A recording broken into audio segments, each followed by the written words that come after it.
बेथ' बिदि नङा पलिटिकेलाथ' राइट दङ माने जोङो बिपिएफखौ सोनायखौ गाज्रि मोनदों होननायखौ जों बेखौ गनाया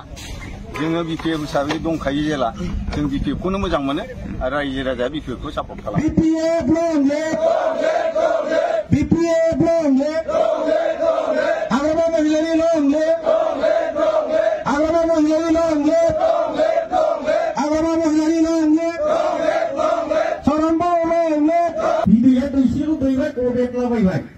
हे मददगिरि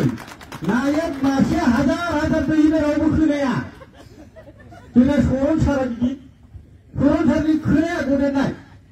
सिं बेसेबां मावगोन बुंनो थाङोब्ला बिटिसिआ सबसे डेभेलपसिन बांसिन खामानि मावनाय बा जोंनि सरन सार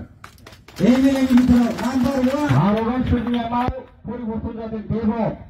मोदीनि दारि बिटिसिआ जाबाय माने सम्पदनि उदै नोंथांमोननि केन्द्र लिस्टआ ओंखारसिगोन भट केन्द्र लिस्टआ ना ओंखारबाय बहा भट जागोन ओंखाराखैदां ना ओंखारबाय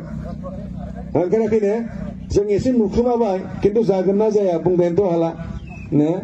जों एसे नुखोमाबाय फैबा आरो नङा होमबा मोखांफोरखौ नुलायलायोब्ला दा नंखायनो मालाबा राजनिति जाहैबाय नालाय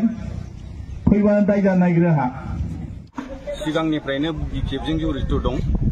दा जड़ित थानाय हिसाबै दा बिपिएफखौ फैफिननो हानायखाय आरो उदां अख्राङाव फैनायखाय आं जोबोर गोजोननाय मोनदों दा जोंहा माखासे समस्याखौ जोङो आसामनि पलिटिकेलखौ लानानै जोङो मावफुंनो हायाखै जोंनि ओनसोला डेभेलप जायाखै दा जोङो बिपिएफखौ आसा खालामो जे जाहाथे जोंनि ओनसोलखौ जोङो मानसि हिसाबै थांनानै थानायाव जोंखौ जाहाथे मदद खालामो आरो मदद खालामगोन होननानै आं आसा खालामो दा बेनिखायनो आं बिपिएफ हान्जाखौ रोजा रोजा साबायखर बावबाय जाहाथे जोङो जाहाथे गासै एमसिएलए देरहानो जोङो आखायाव थांखि लाबाय जाहाथे जोङो बिपिएफखौ मदद जथेस्थ' जोङो माबा हिसाबै जिउयै मोदोमै जोङो नाजागोन BPF long live BPF long live Agrama Mohilani long live Agrama Mohilani long live Agrama Mohilani long live Joy Boro Harini Joy BPF ni Joy Agrama Mohilani